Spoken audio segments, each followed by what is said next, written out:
بسم اللہ الرحمن الرحیم۔ السلام علیکم ورحمۃ اللہ وبرکاتہ۔ انسان جب کوئی گناہ کرتا ہے، کوئی برا کام کرتا ہے، تو اس کو کوئی روکنے والا کیوں نہیں ہوتا؟ اس کو بھڑکانے والا یا اس گناہ کی طرف لگانے والا تو شیطان ہوتا ہے۔ اس کا تذکرہ اللہ سبحانہ و تعالیٰ نے قرآن کریم میں کیا ہے، لیکن اس کو روکنے والا کوئی کیوں نہیں ہوتا؟ جس کو پتہ ہے، یعنی مطلب ہے لوگوں کو پتہ ہے کہ سائنس رپورٹس یہ ہیں کہ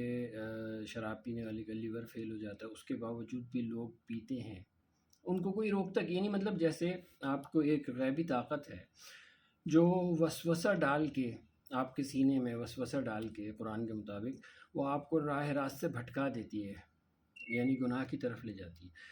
تو ایسی جو کہ ہمیں روکے، خواہ وہ کوئی فرشتہ ہو یا کوئی ایسا ہو، ایسا کیوں ہے؟ کیونکہ اللہ تعالیٰ نے یہ اختیار بلٹ ان ہمارے اندر رکھا ہے۔ جب اللہ تعالیٰ نے قرآن کریم میں فرمایا فَأَلْهَمَهَا فُجُورَهَا وَتَقْوَاهَا،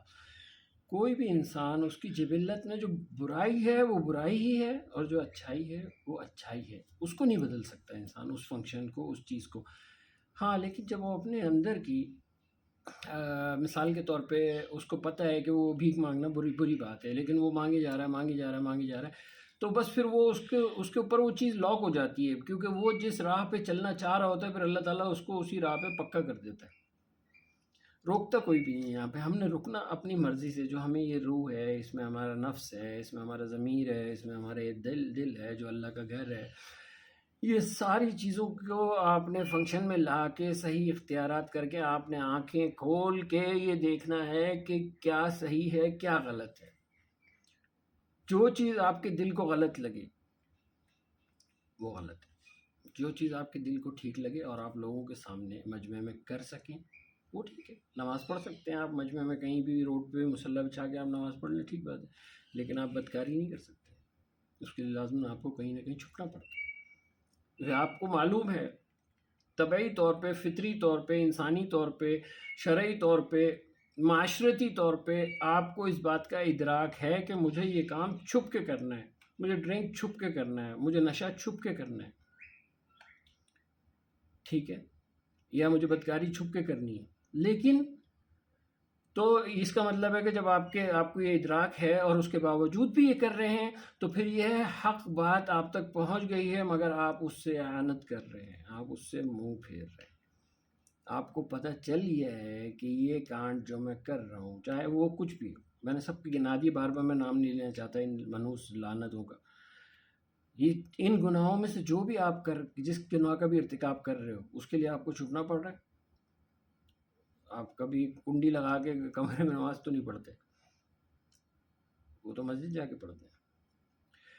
تو یہ سارے معاملات جو ہے نا، جو یہ آپ کے ہاتھ میں اختیار ہے سرکار، اگر آپ نہیں رکیں گے نا، خود سے اپنے آپ کو نہیں روکیں گے، اور جو اچھائی برائی آپ کے دل کے اندر سے کلک کر رہی ہے تو وہ لازماً آپ کو اس کی بات ماننی پڑے گی، کیونکہ آپ اگر اس کی بات نہیں مانیں گے تو پھر آپ کے پاس جو اللہ تعالیٰ کی جانب سے ہدایت اور حق آئے گا نا، آپ اس سے منہ پھیر رہے ہوں گے، پھر اللہ تعالیٰ تو لاپرواہ ہے، وہ تو آپ کا منہ پھیر کے ایسے پرتلی طرف کرے گا کہ وہ سیدھا جا کے اس کا اختتام جہنم پہ ہی ہوگا، پھر وہ اللہ تعالیٰ ہدایت بھی نہیں دیتا۔ جو بندہ جان بوجھ کے کسی اب یہ میری ویڈیو ہے نا، پہنچ گئی نا آپ کے کان تک، اس کے باوجود بھی اگر لگے رہو منا بھائی، تو پھر اللہ تعالیٰ آپ کو اس پہ پکا کر دے گا۔ پھر کسی دن حیران نہیں ہونا کہ بولیں یار میں اپنے اس عمل پہ اتنا پکا کیسے ہو گیا۔ ٹھیک ہے، آپ اتنے معصوم نہیں ہیں جتنے آپ بن رہے ہیں، آپ ہر بات ہر چیز اشارے میں سمجھ جاتے ہیں، تو آپ اس بات کو بھی سمجھیں کہ گناہ وہ ہے جو تیرے دل میں کھٹکے اور جو تجھے لگے کہ لوگوں سے مجھے چھپ کے کرنا چاہیے، اس میں رشوت بھی آ جائے یار، اس میں ہر چیز آ جاتی ہے، جو جس فیلڈ سے ہوگا وہ سمجھ جائے گا۔ لیکن ایسے انسان کو سلام پیش کرنا چاہیے جو کہ آگ کے شعلوں پہ بیٹھا ہو لیکن اس کو جلا نہ رہی وہ آگ، یعنی مطلب ہے کہیں رشوت کے گڑھ میں ایک شخص ایسا بیٹھا ہو جہاں لوگ آپ سے مانگ کے رشوت لیتے ہیں، وہاں اس کو دینے سے بھی وہ رشوت نہیں لیتا۔ ایسے اللہ کے ولی بھی ہم انسانوں میں ہی موجود ہوتے ہیں، یعنی وہاں پہ ہر آنے والا بندہ آپ سے لے لے گا، بٹ وہ بندہ مانگنے تو دور کی بات ہے، وہ بندہ آپ سے آپ کے دینے پہ بھی نہیں لے گا۔ یعنی جس آگ میں بیٹھا ہوا ہے، یہ کیا ہے؟ پیسہ کیا ہے؟ یہ جہنم کے ٹکڑے ہیں، جہنم کی آگ کے وہ ٹکڑے ہیں جو یہاں پہ دنیا میں لوگ سمیٹ رہے ہیں، چاہے وہ رشوت کی مد میں ہو، چاہے وہ حرام کمائی کی مد میں ہو، چاہے وہ کسی کا ناحق مال کھانے کی مد میں ہو، چاہے جیسے آپ کسی کا ناحق مال کھا لیتے ہیں ڈرا دھمکا کے، کیس کر کے، کچھ بھی کر کے، یہ سب کا سب اسی زمرے میں آتا ہے۔ اس میں فلاح نہیں ہوتی، اس میں تباہی ہی تباہی ہے، گناہوں کا اینڈ تباہی ہے۔ آپ کو فلاح جب ہوتی ہے جب آپ گناہ سے توبہ کر کے پلٹ آئیں۔ اسی پیغام کے ساتھ اجازت دیجیے، آپ لوگوں کو روکنے والا کوئی بھی نہیں ہے، آپ اپنے آپ کو خود روکیں۔ وآخر دعوانا ان الحمد للہ رب العالمین، فی امان اللہ، والسلام علیکم ورحمۃ اللہ وبرکاتہ۔